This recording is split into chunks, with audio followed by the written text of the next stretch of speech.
Иргэний улсын бүртгэлийн тухай хууль иргэний үнэмлэх бүртгэлийн дүрм зааснаар дараах 2 тохиолдолд иргэний үнэмлэхийг сольж олгоно. Үүнд иргэн 25-45 нас хүрч биеийн давхцахгүй өгөгдлийн бүртгэл дахин бүртгүүлсэн мөн овог, эцэг эхийн нэр, өөрийн нэр, төрсөн он сар өдөр, регистрийн дугаар, хүйс өөрчлөгдсөн, аль эсвэл дүр төрхийн өөрчлөлт орсон бол иргэний үнэмлэхийг сольж олгоно.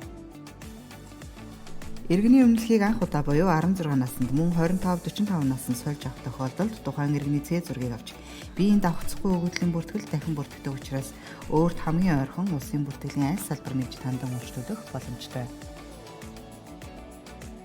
Иргэний үнэмлэхийг анх удаа буюу 16 наснд мөн 25-45 наснд сольж авахад нийслэлд ажлын 5 хоног, орон нутагт ажлын 15 хоног, дипломат төлөөлөгчийн газар ажлын 45 хоногийн дотор олгоно. Харин дахин авах тохиолдолд нийслэлд ажлын 3 хоногт, орон нутагт ажлын 10 хоногт, дипломат төлөөлөгчийн газар ажлын 30 хоногийн дотор багтаан олгох юм.